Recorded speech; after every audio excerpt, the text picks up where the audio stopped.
What is going on, guys? CWGaming bringing you a brand new episode of the NBA 2K19 My League Seattle Sonics rebuild.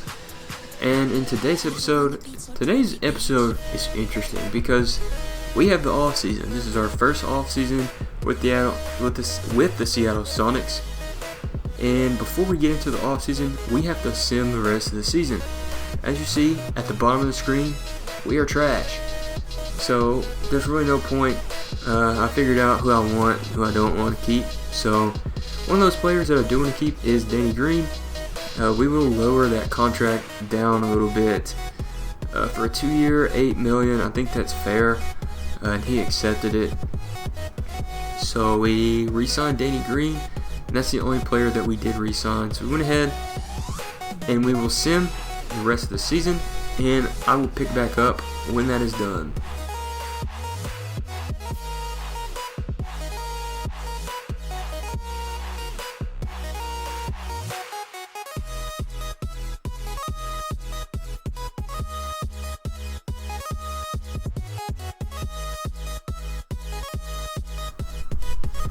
And we are back, and here are the postseason awards. We have the most valuable player, Stephen Curry. That's pretty expected. He averaged 30 points a game.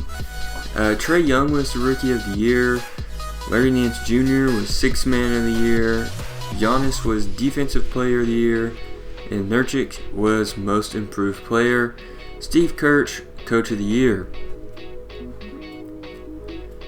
So here are the All-NBA teams. This is All-NBA first team.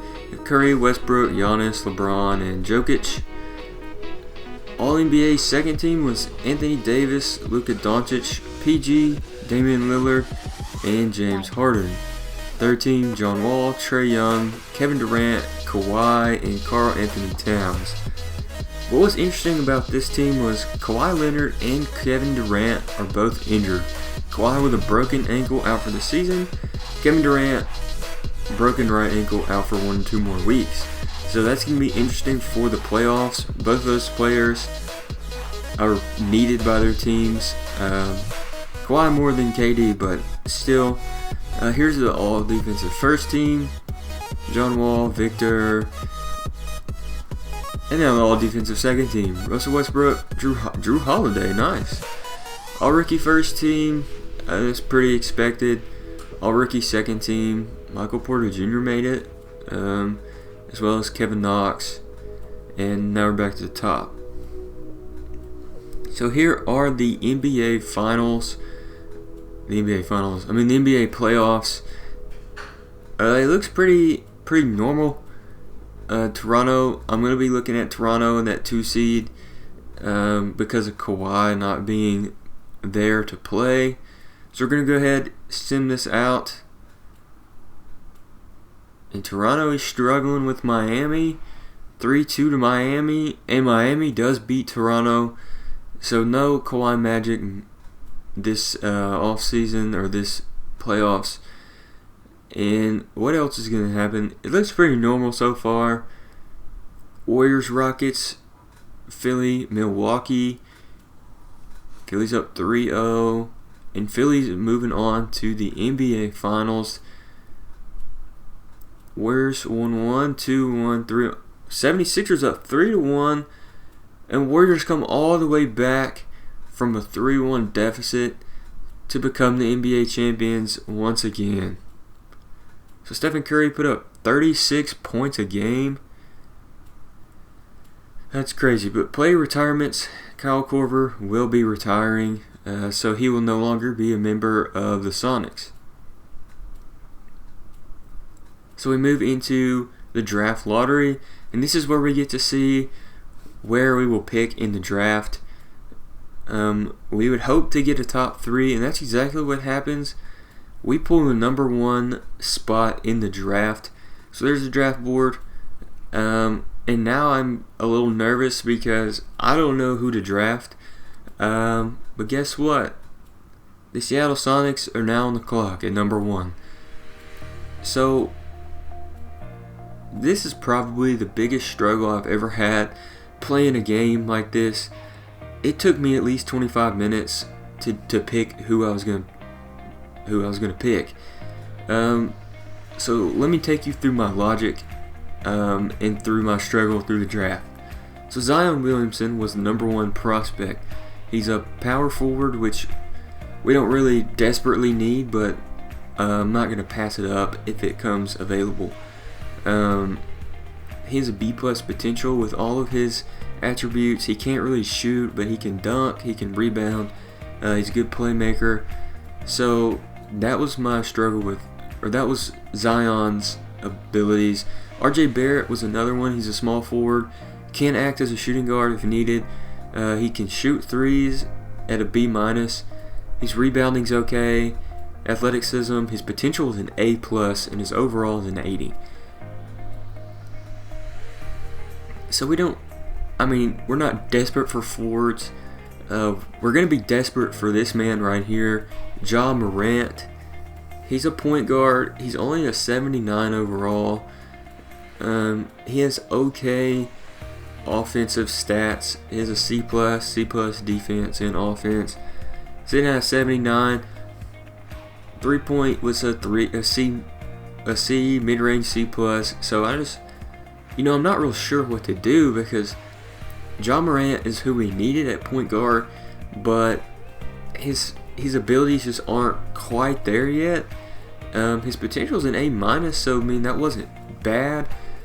I just wasn't sure what I wanted to do. Zion, his ceiling is Chris Bosh, which isn't terrible, but RJ's is Kawhi Leonard. So who would you take in that situation?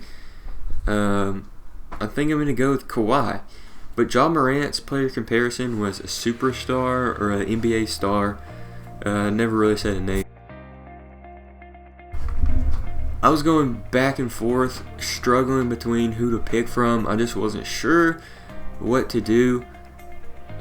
We needed a point guard to replace DJ Augustin because Augustin has been hot garbage. But there was better talent available in RJ Barrett as well as Zion. But I just didn't think Zion can sell tickets, he can do everything, but Zion I don't think is a player that we can build around for the future. So that left me with RJ and Ja Morant, and then I kept going back to Zion. I just wasn't sure what to do for those players. So we ended up getting an opportunity to trade the pick for Devin Booker. But at the end of the day, I just wasn't sure about trading that pick. And so I selected RJ Barrett. Now, the reasoning behind this, he has an A+ potential, and his ratings aren't bad already. So an A+ is only going to move those ratings up further. And we can flip our forwards now to get draft picks and different trade options for the point guard. So to fill another need, Charles Bosey was a center that we picked up in the second round. And here is the My League draft summary. So we had RJ going to us, Zion ended up going to the Knicks, Ja Morant to the Force, the other expansion team. We had other guys that we were looking at, but really those were the top three that we were interested in. So that was the NBA draft. So after the draft, we had a trade going down. We had Doug McDermott and Patrick Mills for 2 first-round picks from the Washington Wizards. So this was an interesting trade because we got RJ Barrett in the draft, so we flipped Doug McDermott, our other forward, for 2 first-round picks. And it freed up some cap space because Patrick Mills sitting in a $12 million contract for 2 more years, and he's getting kind of older. So that was our trade that we accepted. So Nikola Vucevic was available in free agency, and he was 100% interested in the Seattle Sonics, and he ended up taking our contract. So we have a 87 overall center now, with Charles Bosey coming in with backup, and Daniel Thies. So I think we're good at center. We could flip some of those guys if we wanted to. I want to see Bosey develop. We ended up trying to trade DJ Augustin. It didn't work. But here's the transaction list. Kevin Durant to the Pacers. Jimmy Butler re-signed.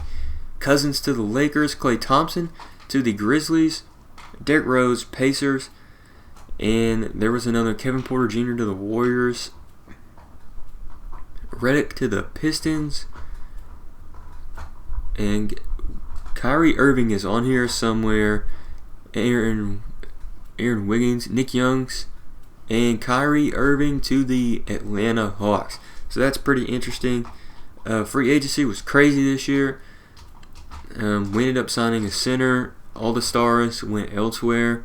Daniel Gafford to the Knicks. So that is our offseason pretty much wrapped up.